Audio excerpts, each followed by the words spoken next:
for now, Jim will kick us off with filling us in with what the current market challenge is going on.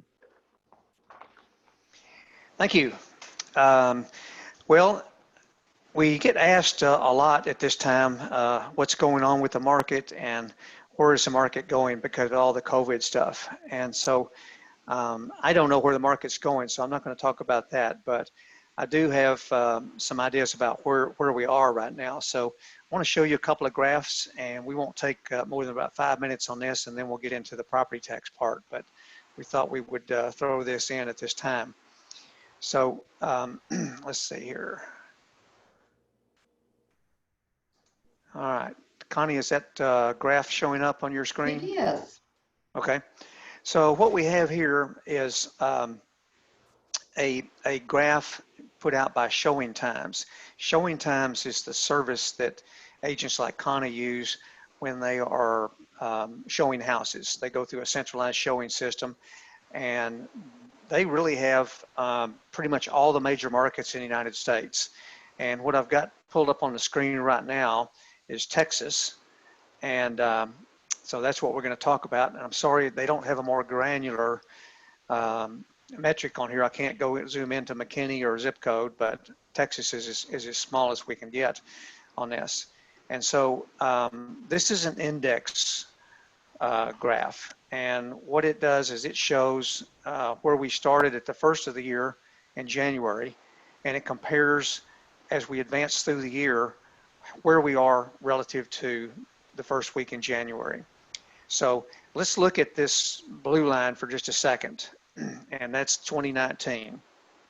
And it starts out at 0, first week in January, and then as we progress through January and February and we get into March, you see it start to crescendo, which is a normal market. And when we get into about the middle of March, it looks like we're about 20% above where we started out. So what this is telling us is that last year, middle of March, the showings were up 20% from where they were first week in January. And first week in January is usually one of the slowest times of the year, as you probably know. And that continued to crescendo and got up to, as we got into the middle of April, it looks like it got up into about 25% plus over the first of the year. So now let's look at the tan line. That's 2020. Started out at 0 again, and you can see that there's a little space between the blue one and the tan one, which means we were actually doing a little better relative to last year until we got to about April the 12th, and that's when we all realized what we were in for.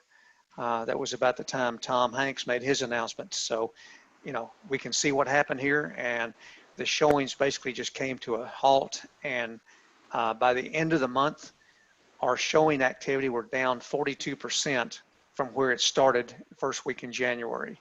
Keep in mind, again, first week in January is one of the slowest weeks. So rather than being up 25% in a normal market, we were down over 40%. So, you know, that's about a 65-point swing. So pretty disastrous. Not much happened in that 1 month period. And then you can see it started to kind of come back a little bit. Now, if we advance forward a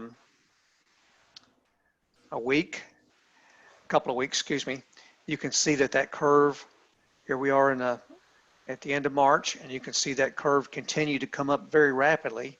And at this point, this is about a week ago, people were starting to say, well, I wonder if these are going to cross. By the way, this little dip right here last year is Easter weekend. So you typically see a dip Easter weekend and Mother's Day. And so that was where we were a week ago. So let's look at where we are now. We need a drum roll here. Look what happened. This is as of Monday, and you can see we actually took a little dip right here. That's the Mother's Day weekend activity. I'm sure we'll turn back around and come up as we will from last year. Mother's Day was the same weekend last year. So this is telling us that in spite of the article that you see in the newspaper and a lot of the press, of course, there's negative news is what they sell. I'm looking at the headline this morning of the Dallas Morning News, home sales plunge. Well, that's true. They did plunge in May, but if you read the story, you see that year to date, we're actually up 1% from where we were last year, which is amazing to me. So this is, I thought, was a very interesting graph. We are basically on track with where we were last year. So we'll see what happens in the next few weeks, whether we continue that trend and actually rebound and try to make up for all this lost ground, or whether we take another dip. A lot of it's going to depend on what the virus activity is probably. So I don't know, Connie, how many of these are virtual showings. So I'll just ask you right now, what are you seeing? Are there many? Well, first of all, explain what virtual showings are. People probably, they may not know what that is. Yes, that's just when the agent is going to the home and making via camera views and things, accessibility to show the home without the presence of the buyer. It's to be, I guess, mindful of the restrictions that we had and so forth. We are beginning to see, with precautions in hand, buyers coming out. I think they've got cabin fever, they're ready. This is the season, they've pent up, they want to make a move before the school year begins, and the season is beginning to warm up to this. Precautions are still in hand, but I think people are beginning to feel a little bit more comfortable because people are respecting that when the homes are being shown. So it is picking up. Homes are going under contract, and in our office, we've seen quite a bit of contract activity beginning to come in at a very good rate. Okay, good. Yeah, we're seeing that in the appraisal side as well. So I want to go to a couple other slides here. We talk about when we measure the market, one of the favorite things that we like to do is we like to look at a hotness factor. And a hotness factor is simply a ratio of how many houses are under contract compared to the total number of listings out there. So I'm going to advance one slide, and then I'm going to come back to this. It's easiest to see if you look at a pie chart. This is Frisco in the 300 to 399 price range. And if you look here, the blue piece of the pie there is the pending sales. And these are the ones that are available over here in the orange. And so we've got 38% of the inventory is pending in Frisco right now. And actually this is 2 weeks ago. It's a little bit dated, but it's still pretty accurate.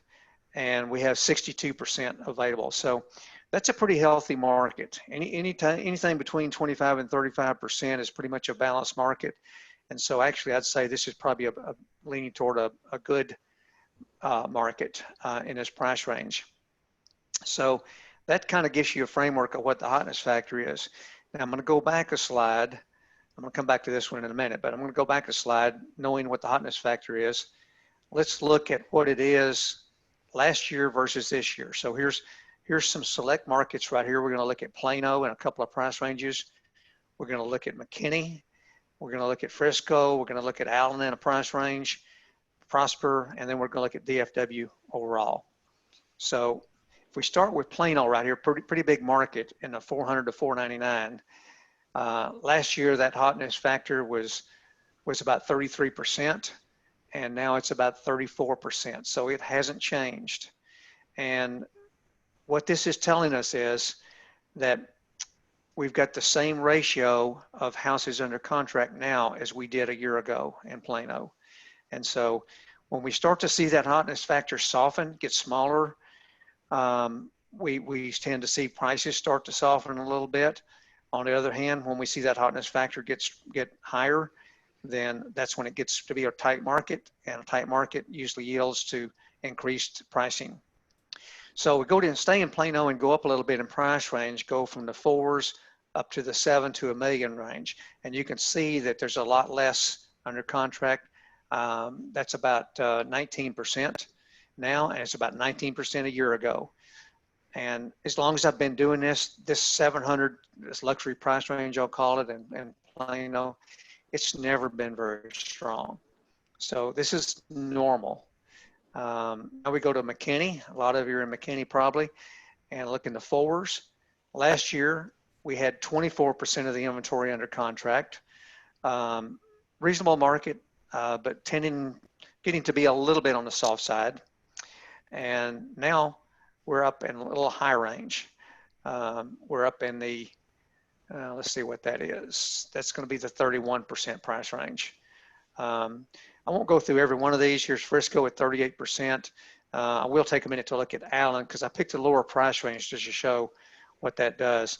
A year ago in the 200s, that hotness factor in Allen was 66%. So that means that 2/3 of the inventory was already under contract. So when you get into that kind of hotness factor, you're going to see multiple offers. You're going to see buyers getting frustrated and paying above list price.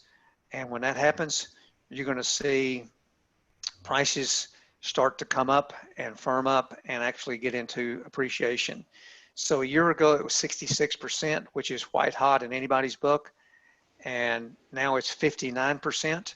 It's a little drop, but I'll guarantee you 59% is a strong, strong, strong market. So the takeaway here is that the supply and demand is constant.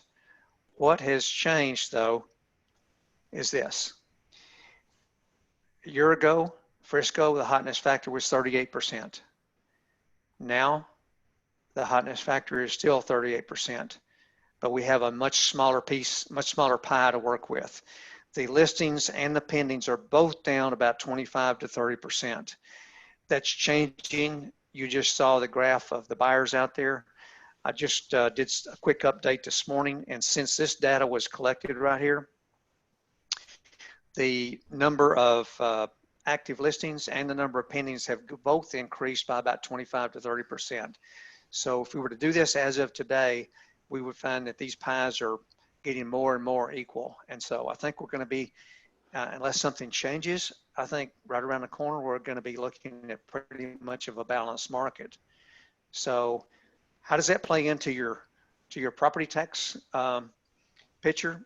I know that I get asked every day. I handle the commercial property tax protest, and I have clients who have restaurants who are shut down. I have clients who have paintball centers who are shut down, dance studios, and they're saying, what is this going to do to my tax value? Can I argue that to get my tax value down? So I know Glenn gets the same thing on the residential side, and that's what we're here today to talk about. So I just want to tee that up for you, Glenn. Would you make sure you do cover that? If it's not in your presentation, be sure and tell us about that.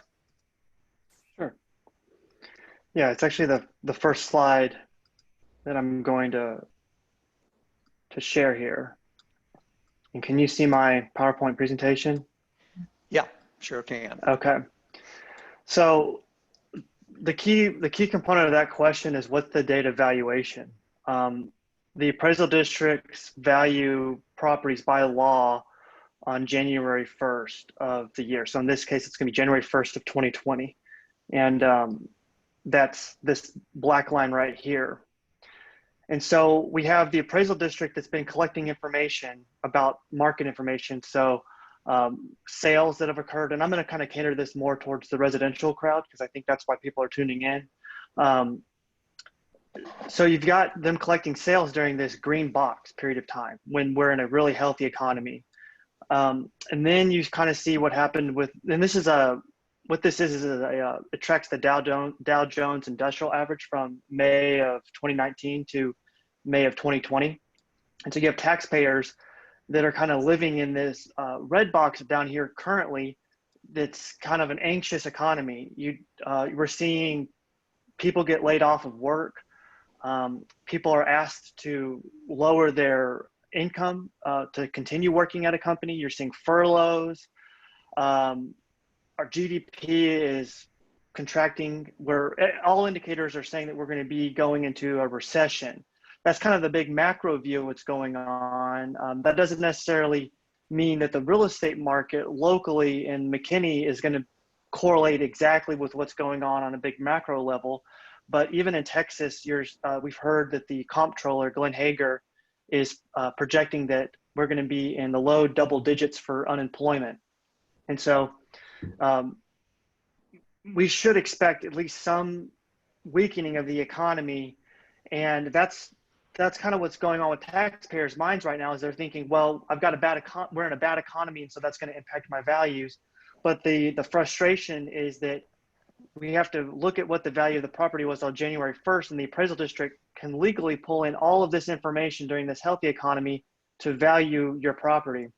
And so I know that we haven't received notices yet in Collin County. They'll be coming out, they're projected to come out on May 15th, so coming up at the end of this week. And you might be wondering, well, what's going to happen to my value? I think that we've got some indicators that the Collin County values are going to increase. So we are in Harris County, and Harris County was one of the first appraisal districts to get their values out. And so we kind of look at it as a crystal ball. Everyone was wondering, what are appraisal districts going to do this year with values? And, you know, Harris County is the biggest appraisal district in the state. And so they were kind of a good indicator how a larger population would be impacted by property tax values. And what we saw was that Harris County had a median increase in residential of 4%, and some areas that are kind of in the darker red saw well over 10%, sometimes 15% increase in value. And so their values went up. Tarrant County released values on May 1st. They had a 0% change in median for residential, the map. But they had a, yes. It stopped the screen share for some reason. Okay. There, can you see the map now? We didn't see the map, Glenn. Is the map showing? Yeah. No, that's the. Are you seeing the map now though? Yes. Oh, I might have. Okay. Yeah. So this is the Harris County map. I won't go over it again, but that because you could hear what I was saying. But you can see in the dark red pockets, there's quite a few of them where values went up by more than 10%. And then Tarrant County had a 0% median change in value for residential property, but they had a positive 4% change in the appraised value. Now, if you're wondering, what does that mean? What is a 0% change in median value, and what's a 4% change in the appraised value? Like, why are these numbers different? You can join the millions of Texans who are confused by what these two numbers mean. So what the market value is it's what the appraisal district says that they think that your property would sell for on January 1st of that year. The appraised value, and this applies mainly for properties that have a homestead exemption on it, the appraised value can only increase by a maximum of 10% every year. So what you saw in Tarrant County was, even though they had a 0% change in values, meaning that the values that they said from so in January 1st of 2019, what they thought it would sell for versus January 1st of 2020, what they thought it would sell for, those increased by 0%. But you saw a 4% change in the appraised value. And the reason that happened is because last year, Tarrant County went wild with values. In some areas, you saw values increase over 20%. And so what's happening is the appraised values are playing catch up with the market value increases from last year. Now, why that's important, and it really doesn't apply just to Tarrant County, it applies to any situation where maybe your value didn't go up, but check to see if your appraised value increased, because your taxable values are based off of the appraised value of the property. So even though you might not have increased your value from last year, if they increased you by so much the previous year, by over 10%, let's say, you're likely going to have an appraised value that increases some percentage point. And so your taxes could still go up even though the appraisal district did not, quote unquote, increase your value. So just be sure and look out for that. In Denton County, which I think is going to be more relevant to Collin County, they showed a 1% median change in value. So Denton already released values, I guess on April 29th is when they released values. So they saw a positive 1% change in values. And again, they had a 1.5% change in the appraised value. So you saw a steeper increase in the appraised values versus market values. And the reason that happened was because, again, they were going crazy with values last year. And so, but what's also important to pay attention here is that there were some areas that were hit by more than just the 1% increase in Denton County. So Argyle, Carrollton, Lake Dallas, and areas like Louisville, they saw by a more than 5% change. And so you really can't pay attention to what the whole appraisal district does on a big level. It's interesting to know and compare what one appraisal district does to another appraisal district, but there's markets within that appraisal district that are going to be treated differently. And so you might be in an area that's really hit hard for revaluation, whereas another area might not be hit hard for revaluation. Cities and ISDs are worried about budgets. This is not dealing with appraisal districts directly, but it is important for your tax bill because I'm not going to read all the headlines, but you've heard how cities and ISDs or mainly cities are worried about sales tax revenue being way off this year. And they're worried about collections with property tax in some cases. And so why that's important to you is because cities and ISDs are local taxing jurisdictions and they control tax rates. And so there's really two things you need to pay attention to with your tax bill. One of them is the value that's controlled by the appraisal district. And the other is the taxing rates, which are set by the taxing jurisdictions. And so why I bring that up is because we've heard a lot in the news about, and some politicians, mainly like a lot of county judges, are out calling for freezing values. And what that means is if you hear that, if you hear somebody calling for freezing or rolling values, what that means is they're saying you need to freeze the values at their 2019 values. In other words, don't increase values. Well, that's an easy headline and that sounds good, but what impacts that has is that the appraisal district has a job to do legally, which is value of property as of January 1st. And there's this other lever that nobody's talking about, which are tax rates. There is a little thing that I want to get on your radar now. It's kind of early to be talking about it, but I think it's worth bringing up now, is that there's a big debate that's kind of going on in the background right now, and it's really not going to come to a head until later this year, but it's already being talked about right now. And that's that because Governor Abbott declared a state of disaster in all of Texas, there's chatter that will kick off some provisions in the tax bill that allow taxing jurisdictions to increase their tax rates at a higher rate without seeking voter approval. And so normally a city can increase their tax rates at 3% or 3.5%, and an ISD can increase at 2.5%. That could potentially go up to 8%. There's a back and forth about what qualifies as a disaster. The intent of the law was that something like a tornado, or really what drove it was Hurricane Harvey. Something like that is an obvious application of being able to increase the tax rates. What's not so clear is, does an economic disaster qualify for that?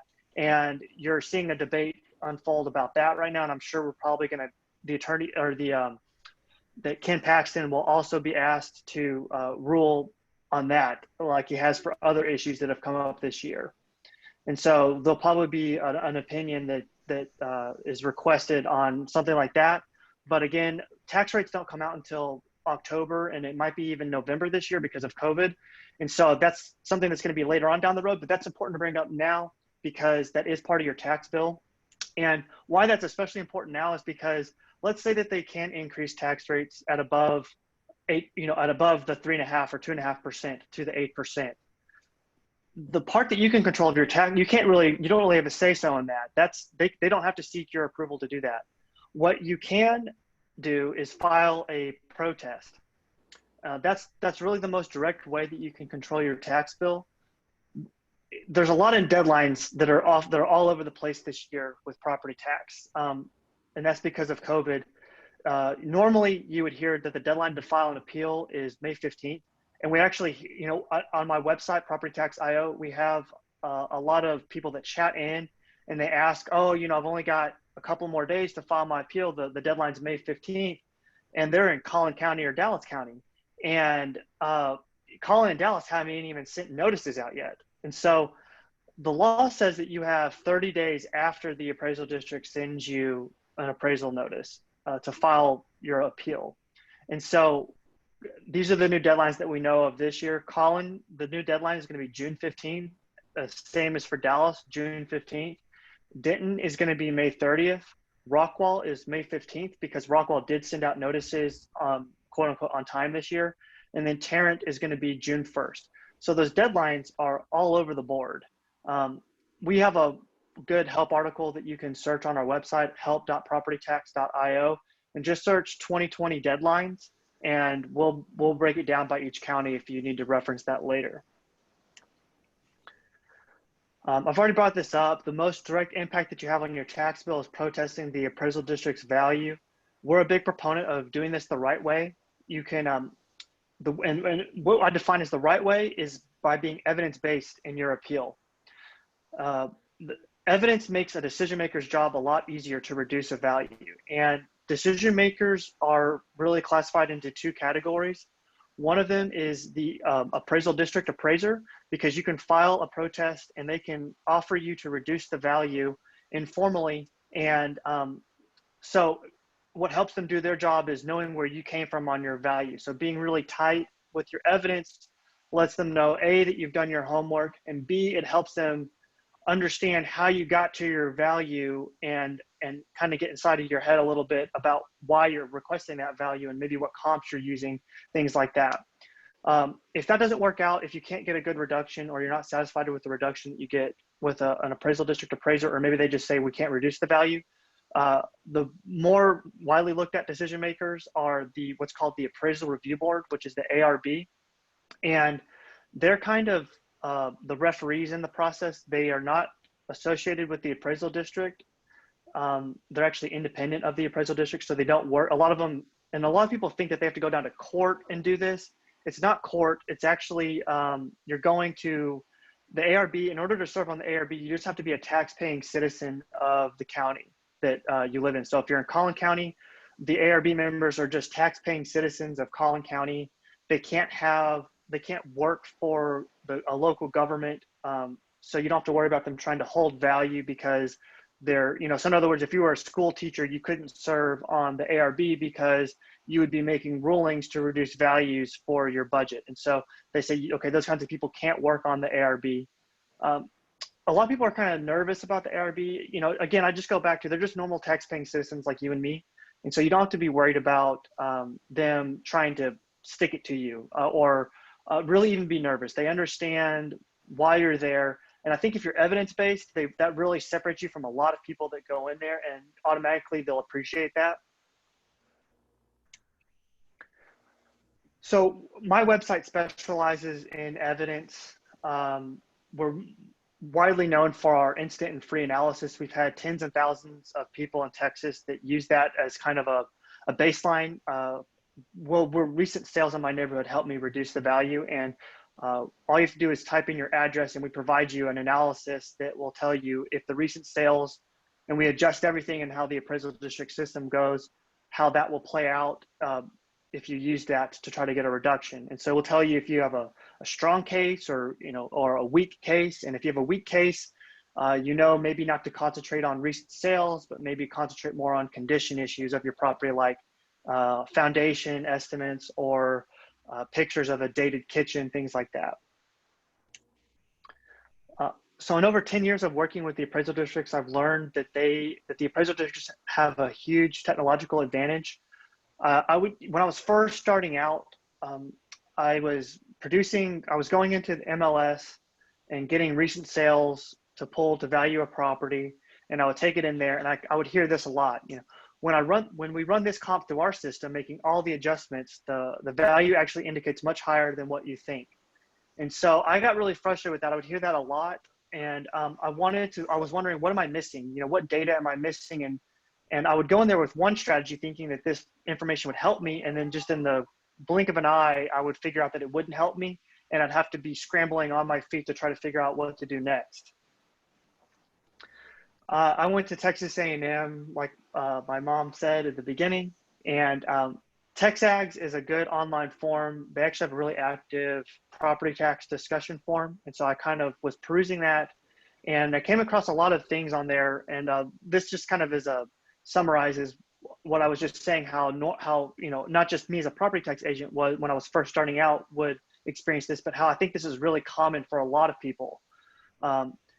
This guy thought he had a house, he's looking at a house in his neighborhood that was the same floor plan, and he noticed that it was valued at $11,000 less, but the appraisal district said after we make all of our adjustments, the notice value is almost equaling what we have you valued at. In other words, you think this property is going to help you, but when we run it through our system, it actually supports the value that we have for your property. And so I think that's actually very, very common for a lot of people because they don't understand all the sophistication that goes behind the systems that the appraisal districts use.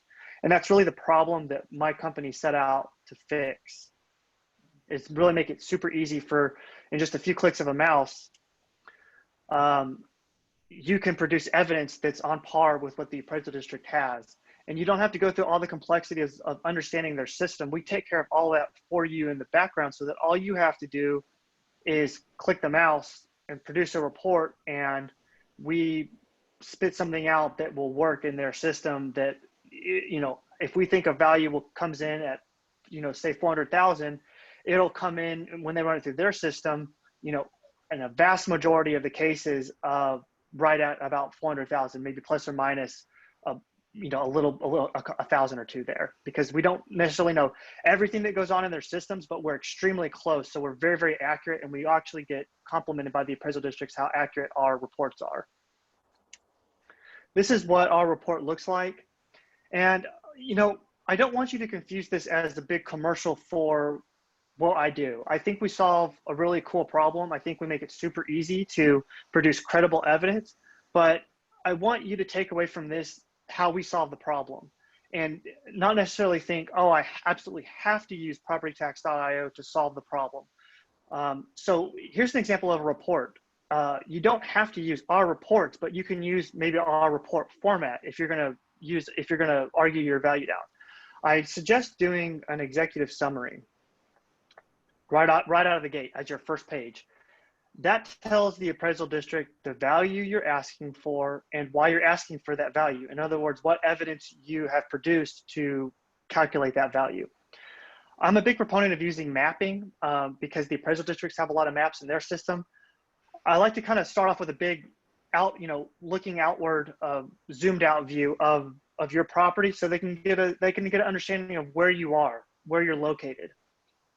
In our reports, we include all the information that they have in their reports, just to kind of let them know that you know what they have about your property, that they've got an attached garage and it's valued at $20,000, for instance. If you're going to do market sales to try to get the value reduced, this is how we do it. We provide a table that lists out all the properties and information that they can use to quickly compare. We talk about the neighborhood code that the comp is in. If you don't know the neighborhood code of your property, you can just say the name of the neighborhood, the more common name, like, I live in Lockwood, for instance, in Dallas. You could say Lockwood instead of knowing the exact neighborhood code. But I do suggest that if you're going to look at comps, instead of just providing a table of comps, include a map of those as well. You can go into Google Maps and drop pins of different comps in different areas. And that just shows them where those comps are in relation to your property. Of course, in our reports, we do that all automatically for you. This just also kind of shows that we're making all the adjustments that the appraisal district would be making in their system. And I'll kind of go over that a little bit, what the adjustments are. So the biggest thing that I see people miss in the adjustments are these additional improvements. They don't necessarily know that the appraisal district is valuing line items like covered porches.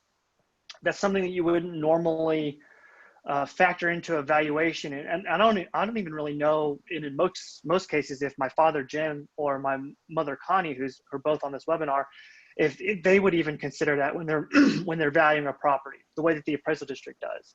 So what I'm trying to paint the picture of is that the appraisal districts are in their own valuation world. They look at things differently than how other professionals in real estate valuation would look at things.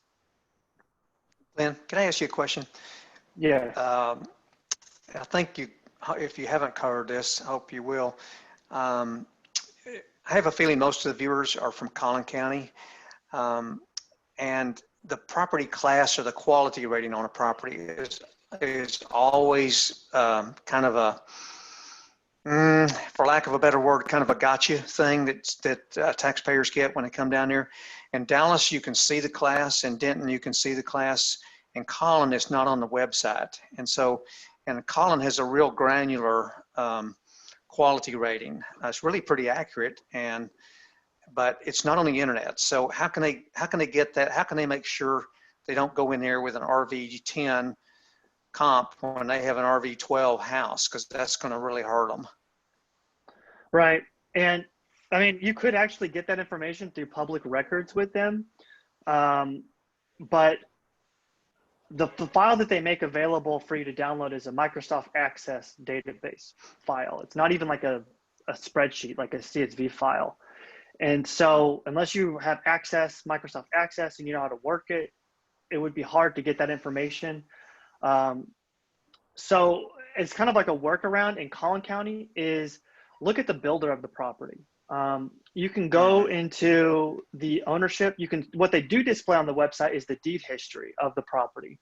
And so in a lot of these areas in Collin County are in master plan communities, and the original owner or one of the early owners of the property is going to be the builder of the property.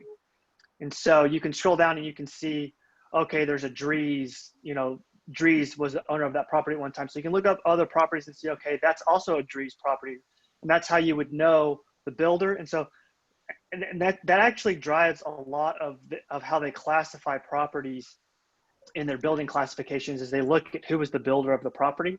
So you don't necessarily have to know, and it would be very hard for most people to know the actual building quality rating in Collin County. So just go into the deed history and scan down and try to compare your property's builder to another property's builder. And that'll get you in the same building quality rating most of the time. And even if it doesn't, it shows that you went to an extra level of understanding that most people won't. And I think that will afford you a lot of credibility. And that kind of goes back to this. So kind if of you've got ties a in darling nicely to house, this slide is go ahead. Yeah, I was going to say, so if you've got a darling home, you do not want to go in there with a David Weekley built house, for example. Right. Of course, in your system, you wouldn't do that anyway because you know what the quality rating is. But the district is going to sit back and say, well, too bad. You're giving us a lower class property, and you've got a nicer house than that. So that'll probably just be thrown out. Is that right? I don't necessarily know if it'll be thrown out, but they'll make some sort of adjustment for it in their system, and it might impact the value that you were coming in at. It might bring it up $30,000. And so they'll run it through. It goes back to when I was first starting out, when I would go in there with a property thinking that it would help, and they would run it through their system, and they would say, well, we've got a different building quality rating for your property than for this property. And when we make the building quality adjustment, it comes out to be $30,000 higher. And so, in other words, they were saying, you're not comparing red apples to red apples. You're comparing maybe red apples to green apples. Yeah. And so, but Gotcha. I take it back to the biggest advantage. Right now we've kind of painted the picture that the appraisal districts have sophisticated systems, and they are sophisticated systems. They're multi-million-dollar systems and all this and that. But I'm here to tell you that you can trump that because you know more about your property than any database will know about your property. You can go beyond the appraisal district system by telling them something that they don't already know about the property.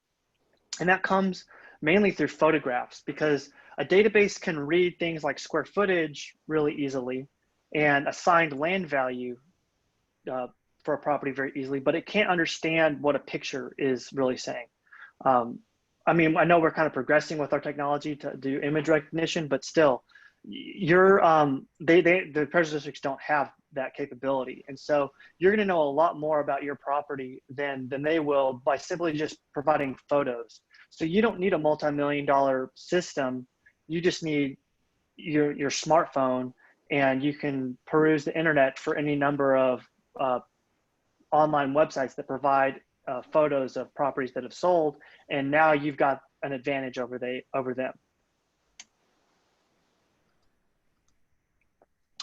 Here's a headline that I like to reference for that. This was in the Dallas Morning News a couple of years ago. It was written by Leona Allen, and the headline is, "Here's how I knocked $13,000 off my property tax appraisal in 30 minutes. This process was so easy, I'm vowing to protest every year." So Leona did not use PropertyTax.io, but she inspired a workflow that we built into our software. So here's what she did: was she filed a protest online, and she got a realtor friend of hers to gather recent sales in her neighborhood, and she got photos of recent sales from Zillow and Trulia, like I was just talking about. And in her hearing, she was able to lower the value to the average of what the sales that she brought in. Now, somebody like me who's looking at this process and has developed the website PropertyTax.io and knows the appraisal district systems intimately, when I look at this process, somebody like me, I see a lot of holes in there that I feel like that you could optimize this and make a better argument. Should she be arguing for the average of recent sales, or should she be focusing on that one or two sales that are the most similar to hers and trying to argue for that lower value? Is she comparing properties that are really the most similar to hers? Is she making adjustments when she looks at photos like that? She also filed the protest online. Did she submit her evidence online and try to work it out informally that way? Things like that. So I think there's a lot more you can do to the process, and that's kind of what we've done with my website. But what I want you to take away from here is this was a pretty easy process that she did, and she got $13,000 knocked off of her value. So I'm saying that to say, don't be intimidated by all the systems and everything that I've been talking about, that you can do things like show photos of recent sales and photos of your property and have results from that. And that's really not that difficult of a process to do. Glenn, so with $13,000, what does that save her in taxes? I think that saves her about $300 in taxes if you just use like a 2.5% tax rate. Okay. So 30 minutes worth of work, and it saved her a couple of $200 or $300, which sometimes that value sticks for the next year. Not always, but sometimes. And so she could get that same savings. So that's pretty good ROI, it looks like. And I do see, yeah, exactly. That's why it's a good, and actually could have even better ROI if maybe she had submitted her evidence online and gotten a reduction, and she could have done this at night, after the kids went to bed or something.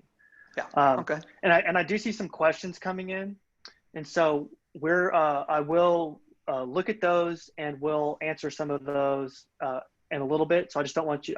We'll get to those, so don't keep them coming, and we will answer those questions. So this is how we built that workflow that Leona did into our system.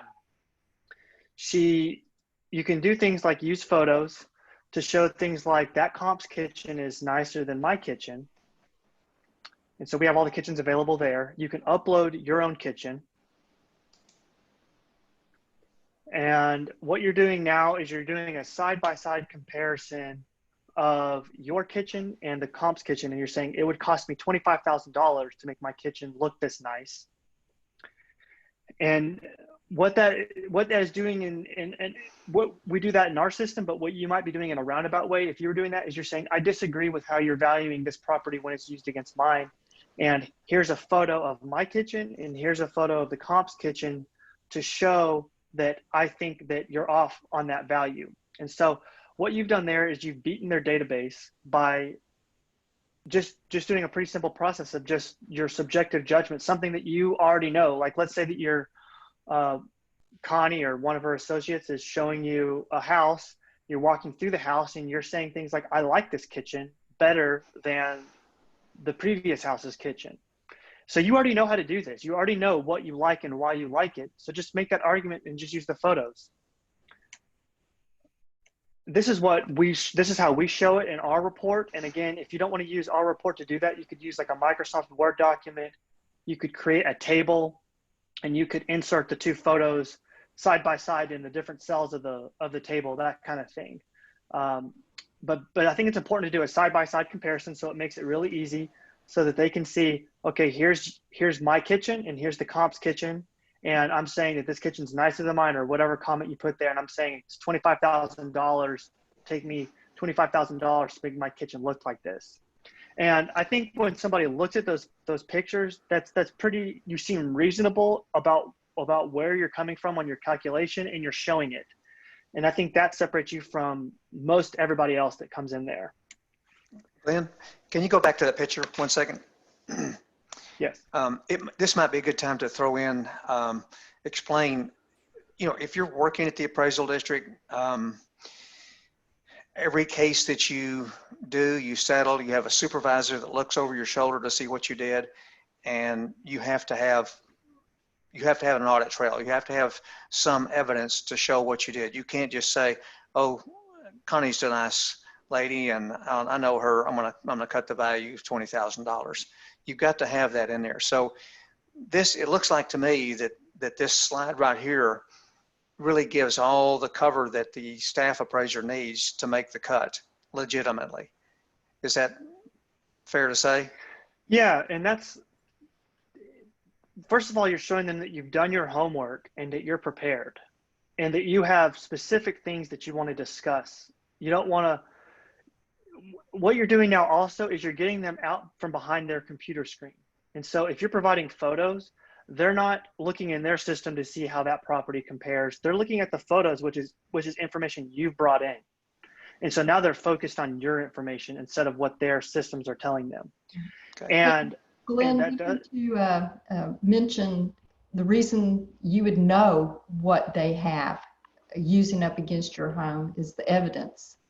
And be sure to please bring in a little bit of information about seeking the evidence so you have an equal playing field of understanding against what the district, and you can troubleshoot and find out what the points of difference are so that you can have an intelligent conversation of fact back to them. Yeah, I actually get into that in my next slide, that specific process, because it's kind of funny. Like I'm struggling to draw a sports analogy with what, I like to play sports. And so I'm always trying to arrive at sports analogies when I describe property tax, which may or may not happen if I can figure it out. But originally I was going with a football analogy, but now I'm kind of more like a soccer analogy, because in soccer, you play both offense and defense in the blink of an eye. And you can be playing offense 1 second, the ball gets stolen, and now you're playing defense, and you're trying to get to where you can play offense again. And so that's kind of what this informal process is like a little bit, is more like soccer, that it's a give and take. You're discussing things with the appraisal districts, they're discussing things with you.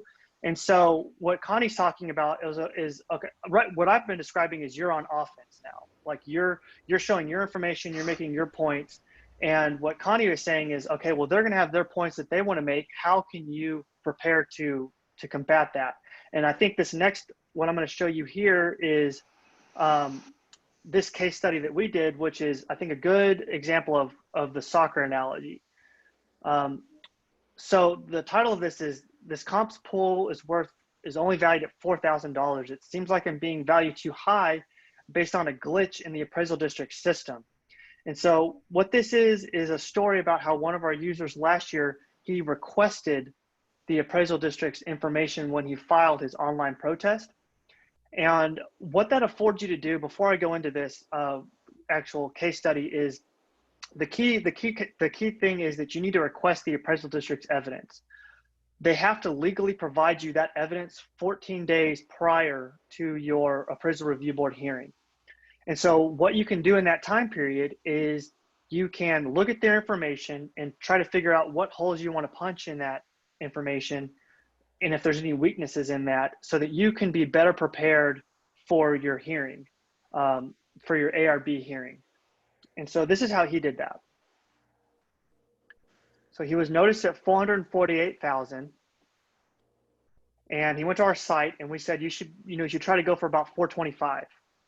When he filed his protest, he requested the appraisal district's evidence, and they emailed him an offer at 441. And they provided 4 comps that they were using as their evidence. So he went into our system and using the appraisal district's comps, selected those, and it's like, okay, well, PropertyTax.io is coming out at 441 also. But he noticed that one of the properties had a pool. He doesn't have a pool, so he wanted to focus in on that a little bit more. And he said, okay, well, that pool is valued at $12,000. Let me look at the photos. So he's looking at the photos and found the photo of the pool and said, that does not look like a $12,000 pool. That's more like a $25,000 pool. And so he's overriding that adjustment and making his own adjustment to reflect what he thinks that pool's value is. And then he noticed that this one also had a pool. The fourth comp that they used also had a pool. So he finds that picture of that pool, and he found out that that pool was only valued at $4,000. That they were valuing that property, that pool at $4,000. He's like, "There's no way that's a $4,000 pool. Again, that's more like a $25,000 pool. I know my neighborhood. I live in an area where these pools are worth way more than that." But he noticed that, okay, well, what if I just remove the pools from the equation altogether? And now he's getting the value down to 431. So they made him offer at 441, but using their own evidence, he's now able to drag that value down to 431. So he presented that at the ARB, and they reduced his value to 430 based on the arguments that he was making. And so, again, I say that the key to that was he requested their evidence. He was able to look at it and critically look at it, not just accept what it was. And if something doesn't make sense to you, you should look into that a little bit more. He's like, is $4,000 for a pool in my neighborhood seem reasonable? That doesn't seem to make sense. And so he did things like go and look at the photos of the pool. And I think the photos, I mean, it's a cliche, but the photos tell 1,000 words. They say, you can say literally by just showing a photo how ridiculous a $4,000 value for a pool is. And that will immediately, when they heard that, and actually I'm going to go to the, we have a chat in system, and he was so excited after the ARB hearing that he chatted in with us about the success that he had. And he said, and I think this is also important because it gives you a glimpse into what goes on in the ARB hearings. He said that the tip on the pool made all the difference. When he gave them the presentation and the photos of the pool, they pretty much stopped listening to anything else. And they thought that he was reasonable in what he was saying, and they ruled to lower the value to $430,000. I also thought this was a nice little tidbit that I think is a good takeaway for any case, is that the chair actually thanked him for a concise presentation. You got to keep in mind that these ARB panel members are there all day, and they're really just trying to get through as many cases as they can. And so the more concise you are with your information, and the more tight you are, and the less time you take to make a really good argument, the more impact I think it's going to have, because they're going to say that you were prepared, you made our job easy. It goes back to one of my earlier slides about making a decision maker's job easy. This kind of information makes a decision maker's job very easy. And so they appreciated how easy he made their job and how quickly he was able to progress the hearing by focusing in on maybe the top three things that he wanted to talk about. And also, just to give more context about this, is that he said that the owners before him were on a 0-7 losing streak, meaning that the ARB wasn't just rubber stamping reductions for anybody who came in. And in fact, they were saying that we don't want to reduce the value. And I see that Cynthia chatted in with a question that kind of might be related to what a lot of these owners were experiencing in the 0-7 losing streak. And I'll get to your question, Cynthia, in a little bit, but I wanted to just kind of throw you a bone there and say, I don't think you're alone in that, and I do hear what you're saying, and I'll address that in a little bit, because Cynthia's concerned about nothing she does seems to work. And I think a lot of the owners that go in there, they don't really have it work out if they don't have a good game plan ahead of time. And hopefully I'm going to discuss some things that help you get a good game plan going in there and flip the script a little bit, where maybe you've been on a losing streak and now how you can win. What I also liked about this chat was he said without you, but you meaning PropertyTax.io, without you and the report, he didn't think he could have done it. And so why I bring that up is because I've talked a lot about our software, but what I really like that we do is we help coach people on top of that. So I don't really like to describe our software as do-it-yourself or our service as a do-it-yourself service. I more describe it as a hybrid service that, yes, you are filing the appeal and you are presenting the evidence, but you're far from doing it you're far from doing it yourself, because you've got direct access to people like me to help you strategize, like we did with this case. We said, hey, you need to look at those pools. Those pools are valued way too low. And I mean, that worked out beautifully for him, where he was able to make a very precise argument, and it worked at the appraisal district. Lynn, another win, I think, is when you ask for the evidence, that does make the district have to only adhere to the evidence produced to you. They cannot filter in something Right. else or make changes. And that's a consumer-friendly law that they have to go by, because they have to give you an equal playing ground now to look at what they did. They can't reshuffle it. If you don't ask for that evidence ahead of time, they can rethink things and pull in some other information and so forth.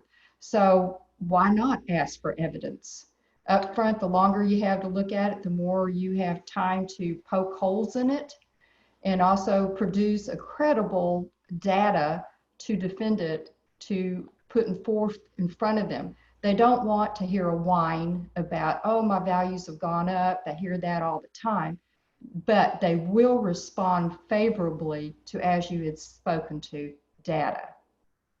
Yeah, that's a good, I didn't really mention that once you request the appraisal district's evidence, they cannot alter that evidence when they send it to you. So even if they find something else out in between that time of when they sent you the evidence and the hearing, they can't use it legally.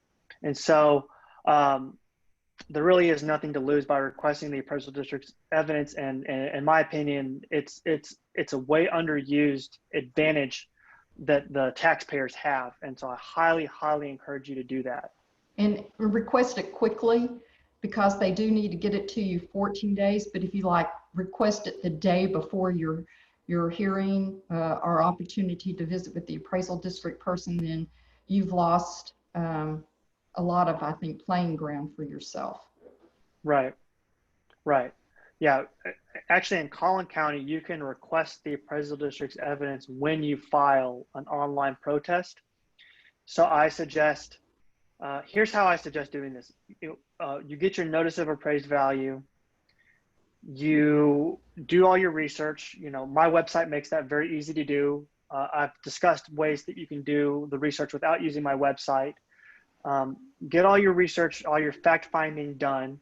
Try to do that as soon as possible, as soon as you get your notice. And then have that protest filed ideally within a week of receiving your notice. So go online to the Collin Central Appraisal District, file the online protest, and submit your evidence when you file that online protest. But also there's a checkbox where you can request the appraisal district's evidence all in the same time. Do all of that within a week of receiving your appraisal notice, and you'll be ahead of the game. You'll have all your evidence gathered. You'll be ready to go.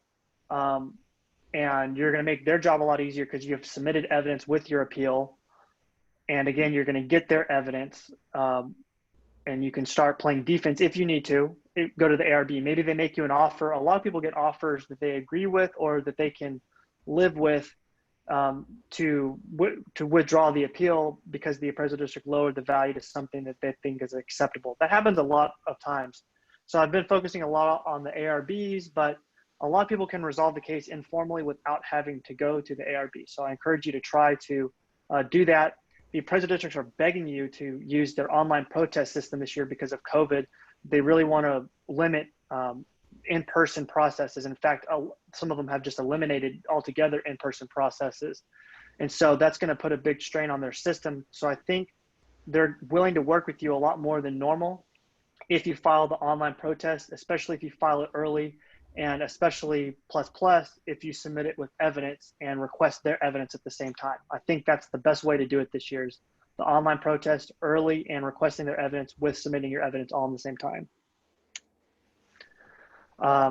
Because there's going to be no in-person meetings this year, that means that your written communication is going to be very important.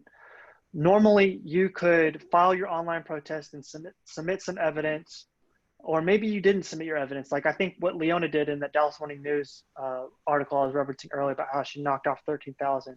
I think she just filed the online protest but didn't submit evidence. And that's what a lot of people do, is they file the protest and then they say, okay, now it's time for me to go gather evidence. Well, with it all being remote this year, you're not going to be able to take that evidence in with you and discuss it in person with somebody. And so, you know, you could normally go in there in any other year with like maybe like a manila folder or something and have your kind of evidence disorganized, say, okay, I want to discuss this piece of evidence now, and now I want to discuss this piece of evidence, and now I want to discuss this. And you're relying on your verbal communication to kind of tie everything together and make the presentation work. Even though it's kind of an informal process, your verbal communication is the glue that's making all the evidence work together. Well, because it's going to be remote this year, I think you need to look at this more like a report that you would be submitting for a grade in high school or college, that your written communication really needs to stand on its own. A good pointer that I'm telling everybody is number the pages on the bottom of your evidence, so that if you do get caught in a situation where you're on the phone with a district appraiser, or maybe you're in a teleconference hearing for the appraisal review board, that you can say things like flip to page number 3, and they can immediately be on the same page as you and know exactly what you're talking about. So that's just like a little tidbit. In our reports, we automatically number all the pages, but if you're doing your own report outside of PropertyTax.io's system, then just number your report, just number your pages at the bottom. This is how we do it. Again, I'm going to emphasize the executive summary again, because I see it when a lot of people don't use our evidence, or just in general, they don't even know the value that they really want to ask for, and they're really not clear about how to communicate that information. So right out of the gate, here's the value, you know, do an executive summary, and it doesn't have to be anything crazy. You know, we make ours look really nice and put a lot of data on there that's good to know, that shows what your last year's value was, current year value, the percent increase. But really the important stuff that you want to communicate is, you know, what's my opinion of value? What's the value that I'm asking for? And simply, how did I get to that value? So in this case, we're saying, and this is auto-populated on our website, on our reports, but you can type this out yourself manually if you wanted to, that we're basing our number off of a sales comparison analysis. In other words, we've looked at sales in the neighborhood. And I'm going to write a little paragraph about how I produced this analysis. Instead of just saying I provided an analysis, I'm going to say, here's how I produced that analysis. Here's the thinking and how I arrived at that value. So say things like I'm using an average adjusted sales price. We use the keyword adjusted because we actually adjust all the values. I think if you go through the process of adjustments, meaning you're not looking at just a price per square foot, I think the price per square foot valuation is the biggest mistake that people make, is that they think that they can value the property on a price per square foot basis. And I know I don't fall far from the tree. So I see the tree limbs that produced me kind of nodding their heads there, that the price per square foot it misses so much in what's important to valuing a property. And just, you know, again, I think we all instinctively know how to value a property. We just may not know how to express it analytically. But if you're going through a house with Connie, you know, she's showing you a house, or she's going to sell your house, and you're trying to price it. You're saying, well, okay, somebody just bought this property down the street from you, and they are a little bit larger than you. So we're going to, you know, somebody's going to pay a little bit less for your property than they would for that property, because, you know, you have less square footage than it has. But you've got, I think, in my opinion, you've got a nicer kitchen package than this other property has. And so I think that somebody would pay a little bit more for your property looking at just the kitchens. And so we're going to adjust your property up a little bit to account for that. And you back up to a green belt, whereas this other property backs up to another interior lot. So somebody's going to pay a premium for backing up to a green belt versus an interior lot. And so those are all just adjustments you're making in your head about how to price a property. That's the same thing that, you know, and think about how different that is from a price per square foot. There's a lot more going on there than just taking that property down the street's size and what it sold for and dividing those and then using that to value your property. That's a very, you know, the process of going through adjustments is very different than that. The appraisal district does adjusted values. And so, and Jim as an appraiser does an adjusted value. And I know that Connie, when she prices her listings or properties for a buyer, she does an adjusted value as well. So nobody on this webinar does a price per square foot. The appraisal district doesn't do a price per square foot. And when you go in there with a price per square foot, they're going to start punching holes in your argument about all the adjustments that you're missing. And so we say we're using an adjusted value. So again, that's separating you out from a lot of people that go in there. You're saying, I know what adjusted value is, and I'm using that methodology to value my property. You're saying that all 3 comps are located in the same neighborhood. And, you know, we provide the neighborhood code that the appraisal district has in their system. But again, if you don't know that neighborhood code, you could just say the name of your neighborhood. And then we say that all 3 comps have the same building quality rating, RF12. That's the appraisal district speak for the quality of construction. We discussed earlier how if you don't have access to that information, you can just say they're all built by the same builder, Dries, or something like that. And again, you can find that looking in the deed history of each property that you want to use on the appraisal district's website on what builder that is. I think this is also just kind of a nice thing that we put is that the subject does not have a pool. 2 of the comps like the subject do not have a pool, but 1 comp does have a pool. So they just know that you're looking for properties that are similar in the same neighborhood, same building quality construction, if they have a pool or not. That's a brief description that I think separates you immensely from a lot of people that go in there, just about the process of how you arrived at that value. So it's not hard to do your homework. Like I was talking about, at a minimum, you can do what Leona did, which is get a list of sales and just start looking at photos online. Again, I think that there's a lot that she maybe left on the table, maybe not. And I think that we're more, you know, PropertyTax.io is much more precise in how we do things than how Leona did. But, you know, if you just want to do it yourself and you don't want to use anything like I did, just do what she did. And it's not that hard to do what she did. I'd like to circle back to our biggest reward is when somebody's never filed a protest and they actually file a protest for the first time, how empowering that feeling is. You know, a lot of people feel really good about going through the process. They feel like they've taken more control over their financial situation with their tax bill that's going to impact their mortgage. Leona felt that way in the Dallas Morning News, and she was inspired to write an article about that. And so if you've never filed a protest, I think you should do it, because once you go through the process one time, you're gonna get better and better at it every year.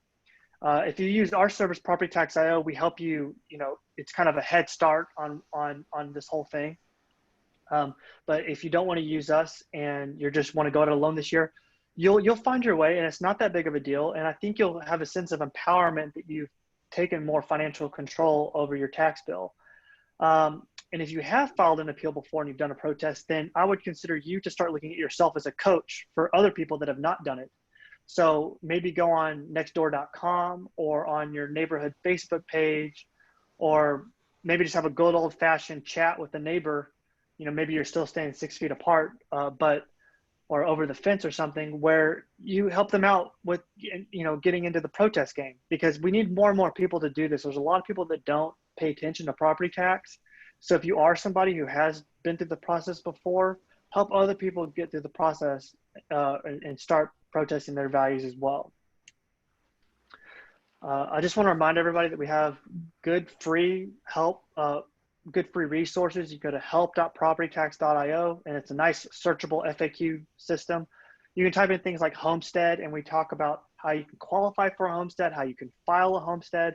There's some gotchas when you file a homestead, like when I actually got declined when I filed my own homestead. It's kind of embarrassing for me to say that, but the issue was that we had just moved into the house and we had gotten temporary driver's license. And that's one of the things you have to submit when you file a homestead exemption, is a copy of your driver's license to prove that that's your primary residence. And I submitted the temporary driver's license as that proof, and they rejected it. They said that we require a photo ID. I didn't know that. Now I do know that. And so that's in our Help Center article. And so there's just things like that that would help you navigate simple things like, you know, filing your homestead easy. And then we also created this year PropertyTaxUniversity.com. And I think that's a great resource that we're going to continue to build on, that just helps people that are maybe, if you're more basic and you just want to know more about understanding your value, like what's my appraised value, what's my market value, things like that. We discuss that there. We go into more advanced topics like evidence in the appeal. like we were talking about, the difference between why you don't want to use a price per square foot versus using an adjusted value, and how you can go through the process of making adjustments, things like that. We also cover things like exemptions, like homestead exemptions. What happens if I move and I have an over 65 tax ceiling? Does that tax ceiling transfer, or how does that work out? We cover those kinds of things in Property Tax University.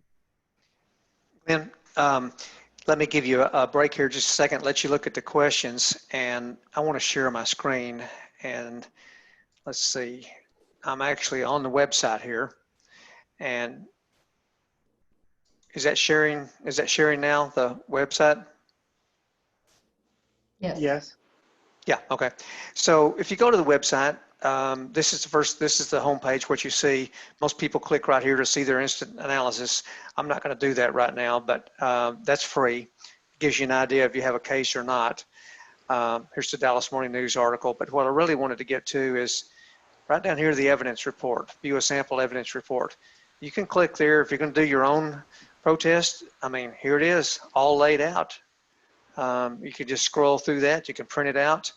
And of course, this covers every conceivable thing you can do with the website. Nobody would do all of this, but it just shows you everything that you can do. And so that's a great resource for you, I think. You can go back. Here's the chat feature that Glenn was talking about.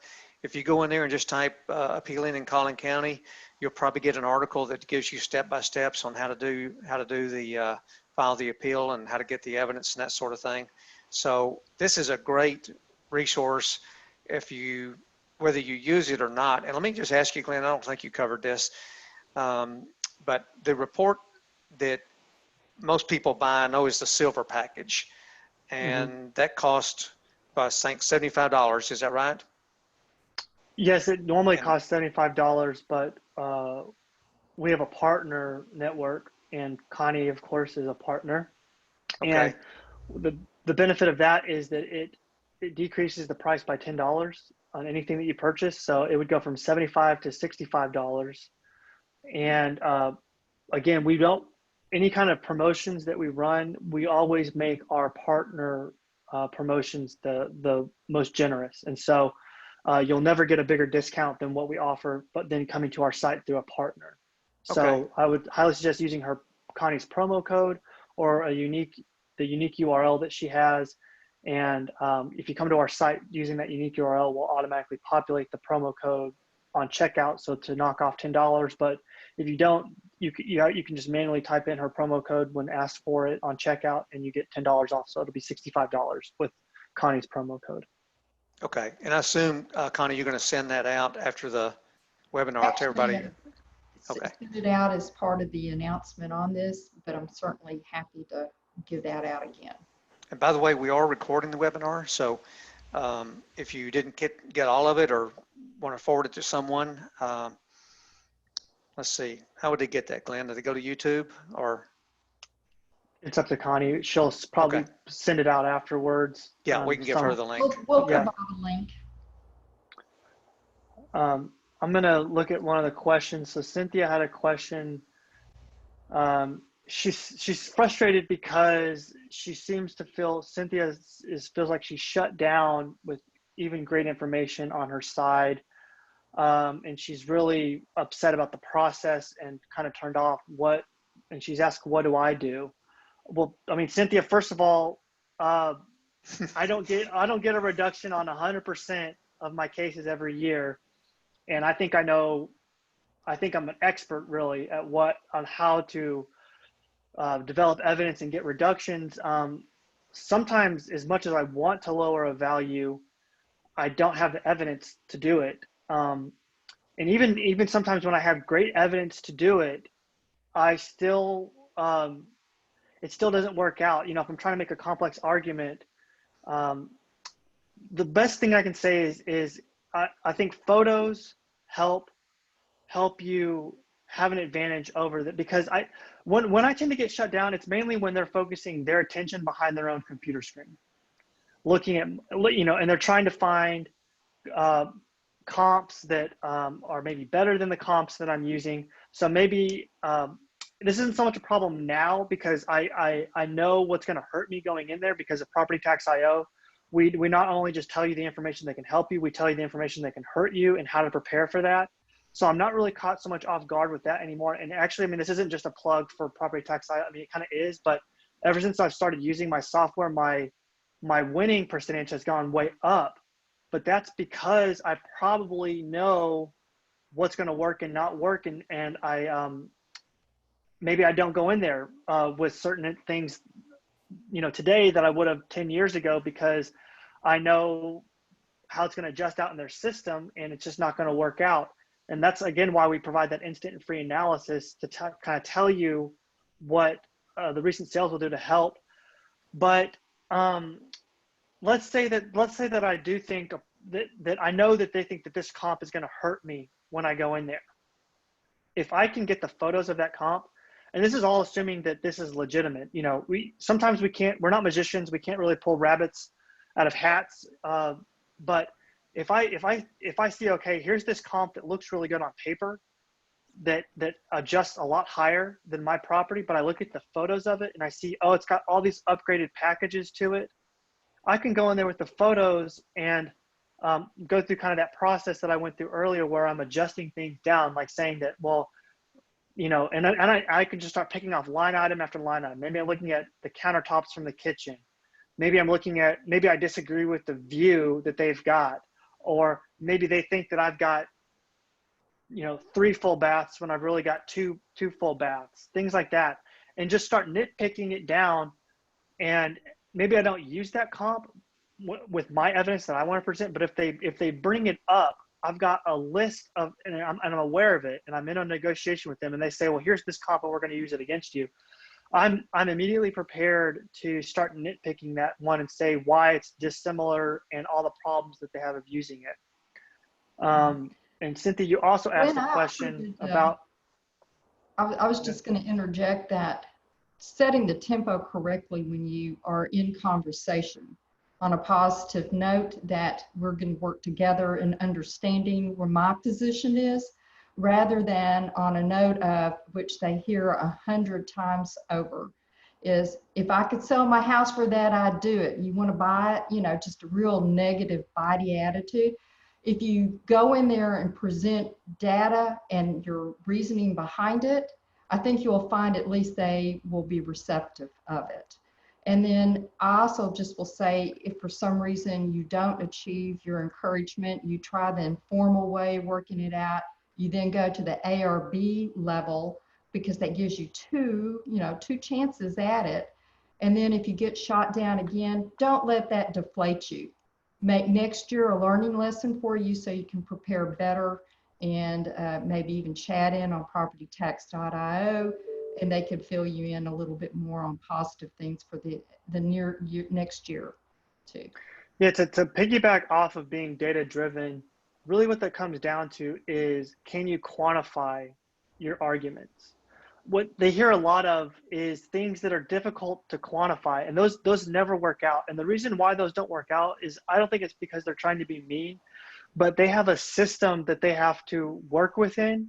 That is, the main concern is fairness. So when you're dealing with people's taxes, I think the appraisal district is almost of the stance, we would rather be wrong than unfair. And so I think, and the way that, and what gets them in trouble of being unfair is when you get them out of their system and you get them more, and you're pulling more into a gut feeling. They can never make decisions based on or they never want to make decisions based on what their gut is telling them. They want to be able to quantify that, and so that they have support, that if somebody was looking, if a supervisor is looking over their shoulder saying, why did you lower that value? They've got something that they can put down, with evidence to say, this is exactly why I lowered it. They came in with photo comparisons of their property versus this property. And, so, and they were quantifying that by saying, look at this kitchen versus this kitchen. There's, I think that's a $10,000 premium over my kitchen based on the countertops and the cabinets or something like that.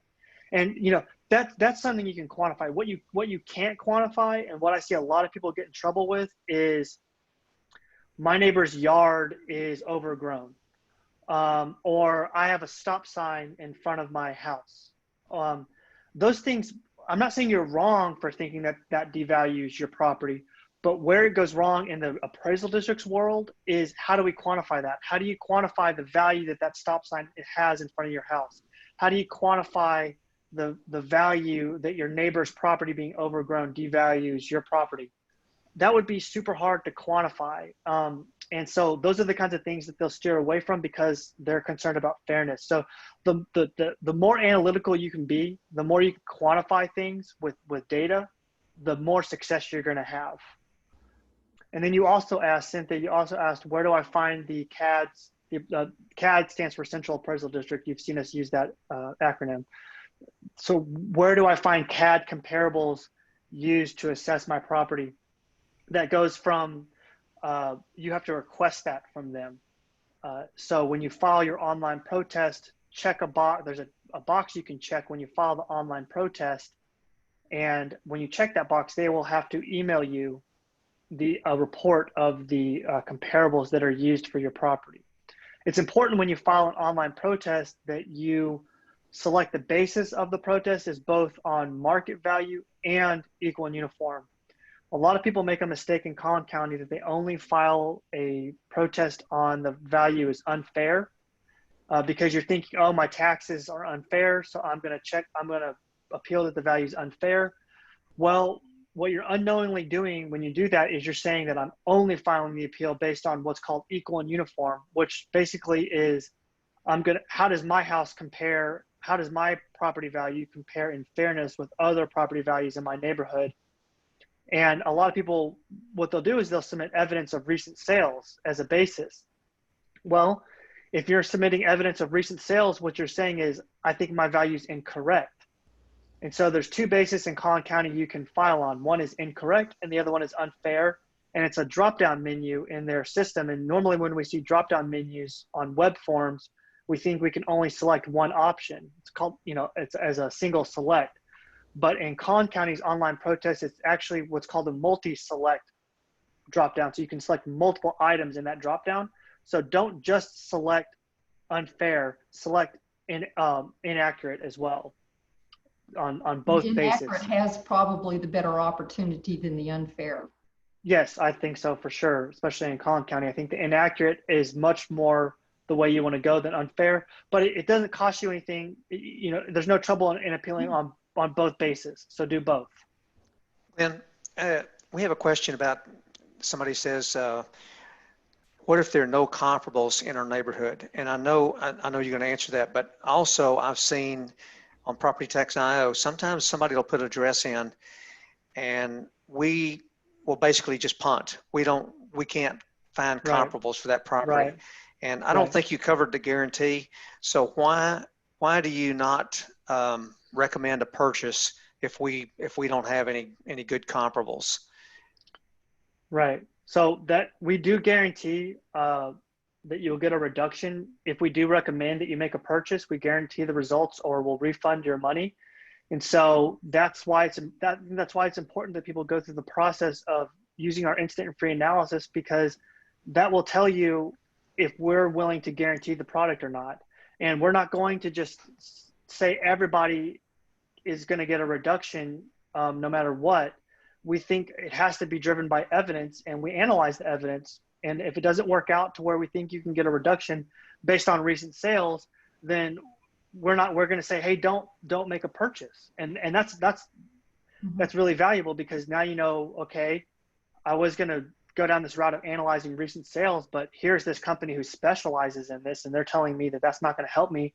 So maybe I should shift my focus on condition issues with my property, like needed foundation repairs, or showing, really outdated kitchen, things like that, and use that to try to get the value lowered. Right. A couple of things I would tag on to that is, if you've got a highly specialized property or very stable neighborhood where there's been very limited to no sales, that doesn't mean that there can't be some creative, and that's where the evidence from the appraisal district might be interesting. where did they select from? You may indeed find out that they don't have any good data either. So now that puts you on an equal playing ground of now you can now talk about condition and some other factors. But there may be some information that you can obtain to draw from other neighborhoods. Also keep in mind that the drawing pool of comparables is not the most recent sales, although you might just have that. They really only are looking through, like in Collin County, up to the end of January of 2020. So that might be some interesting guidelines to look at. And you can go back to the previous during the year time. Sometimes if you have a realtor providing you comparables and they're not familiar with the processes, they'll only go back 6 months. Well, you've lost a whole lot of time that you could have gone back and examined maybe even purer, better comparables.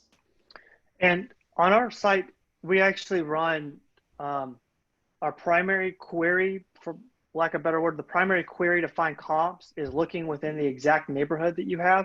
But if that doesn't work out, we expand it to a radius search, and we start grading those comps based on the distance that they are. So there are competing neighborhoods to your neighborhood that we could pull comps from. So maybe you're in phase 1 of a development and there's a phase 3 of a development where you're slightly different in your build, but you're still very comparable because the same builders were there.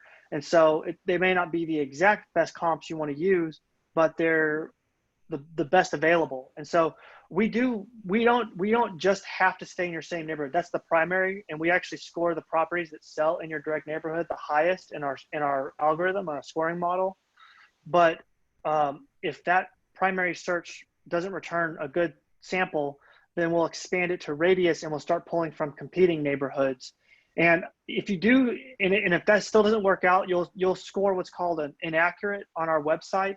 And if you scored inaccurate on our website, chances are that it's going to be hard for the appraisal district to find comps for your property as well. So tying back in to Connie's argument that the inaccurate doesn't mean that you don't have a case to get a reduction. It just means that there's really not good comps that are computer friendly. And so that means that there's more wiggle room because there's probably more subjective opinion that needs to be injected into the valuation process for your property, which you can actually find good value in and gives you probably a better advantage than the appraisal district has. If you have a unique kind of property that's hard to find comps, they're going to have to be outside their database searching all over for comps, trying to figure it out. Whereas if you just go in there with photos and you start telling them more about your property, you're making their job a lot easier than it was if you had just filed a protest and done nothing.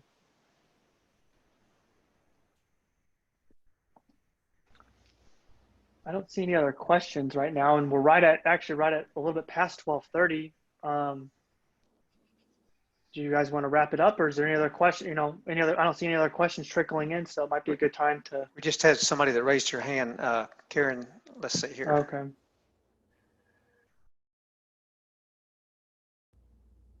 Was there a question, Karen, or? Okay, maybe she's trying to type it out. Let's get her. She maybe just said, "I have a question," to get us from not hanging up. Just interject, not to appear like to be a commercial, but I am totally impressed with PropertyTax.io. From a realtor's standpoint, I used to have to hand pull. I know a lot more about than the normal person would about it because I used to do property tax appeal down at the district. And so I do understand a lot of the complexities involved. And so when I would do research and comparables, I wouldn't have the building ratings and some things like that could, as you mentioned, make the surprises. So I would go at least on the website and play around with it and see if that's something you're interested in. And also the money back guarantee is a no-brainer. It would also give you the best evidence there. The tax districts have complemented the reports. They readily look at them. It's not a competition, but as an enhancement to understanding. And I also will say that the districts aren't there to get you. They really, truly are trying to work in the spirit of being correct. And that is, if you've got good data and information and support, then they're going to be favorable in your case. Karen's question was, can she get a discount if she has 2 or more properties? We can look at them. We don't normally kick in discounts until we start getting into 3 or more properties, but we can entertain that.